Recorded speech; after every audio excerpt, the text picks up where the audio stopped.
The condemnation, yeah. The act of judicially pronouncing someone guilty, a conviction, yes. The determination and declaration that certain property, especially land, is assigned to public use, subject to reasonable compensation, the exercise of eminent domain by a governmental entity, yes. Now, I've oftentimes felt condemned, yes, guilty and to judicially sentenced. Now, you sentenced me to a lifetime of being incompetent, yes. See, I think Newport had something to do with the mental health evaluation. Yes. And I think Jefferson County did the same thing because of a corrupt judge. Yes. And then when you told me that the judge requested my presence in court and I asked for notice from the state of jurisdiction, yes, I think that somebody's been involved in a conspiracy to deprive me of my actual mail and notice of court hearings. And since my address, 1023 Kitchen Dick Road, yes, isn't on my credit report, I'd just like to know how it became the last known address. Yeah, I spent the last year under the condemnation of a court that pronounced me guilty of domestic violence and child abuse. Can you issue a protection order? Yes. Without thinking the individual is guilty of domestic violence and child abuse? Yes. Now, there is the judicial pronouncement of guilt. There's the conviction of it. Yes. Where you restrain the individual from life, liberty, or property. Yes. Without any jurisdiction of law. Without any authority of law. Yes.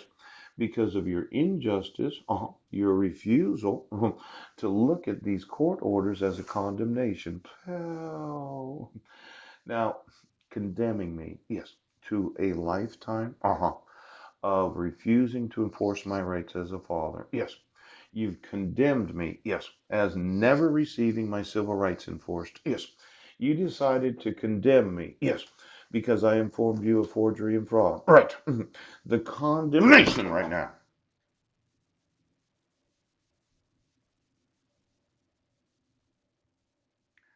You condemned me. See, the act of judicially pronouncing someone guilty. Now, can you issue a protection order without there being a pronouncement of guilt of having committed domestic violence or child abuse? Well, Court of Washington, Superior, unnecessary wording, yes, quite possibly forgery, yes, no court address, no telephone number.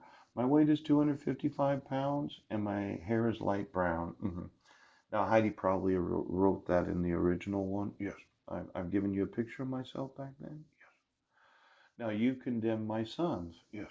You pronounced their father as being a child abuser. When I sent you emails that I didn't commit any child abuse or domestic violence. Right. And then you did not give me actual notice of court hearings. This was not issued in accordance with the full faith and credit provisions of the VAWA. Yeah.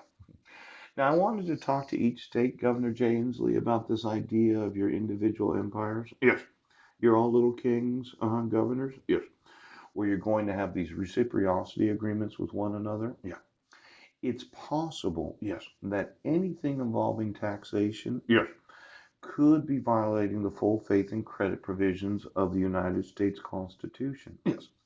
See, a court order is enforceable because of the judicial acts. Yes, it is. Protection orders are enforceable in all jurisdictions of the United States. Yes. But when you make special agreements for taxation, yes, it is quite possible that you're violating the full faith and credit provisions of the United States Constitution. Now, let's say I did an evaluation again of these diplomatic recognitions of one another as individual states. Ouch, ouch, ouch. And then I looked at this diplomacy that you've been using as, well, Governor Jay Inslee right now. When you talk about the full faith of the United States Constitution, it has to do with income and revenue. Yes, it does. See, it's a credit provision. Yeah, full faith and credit. Yes. Now, I probably got a copy of it back here someplace. Yes, this is the Declaration of Human Rights. Yes, it is. Uh-huh. And then, oh, this is the Constitution. Yes. Religion, and then full faith and credit. Article number 4. The full faith and credit shall be given in each state to the public acts, records, and judicial proceedings of every other state.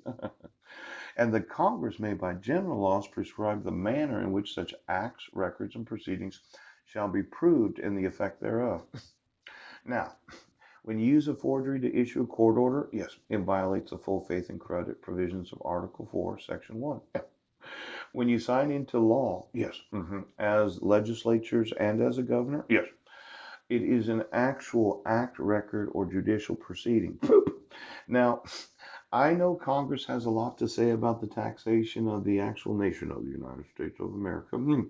But when I look at these articles of incorporation of each and every state, I just want to know how many corporations decided to do business in this state, yes, because of some sort of special provisionings to another state, yes, where it reduced their taxation and caused them to actually do business here. Well, there's one thing called tax credits. There's another thing called tax deductions. Yes. But there's a third thing called the reciprocity of the binding court of law.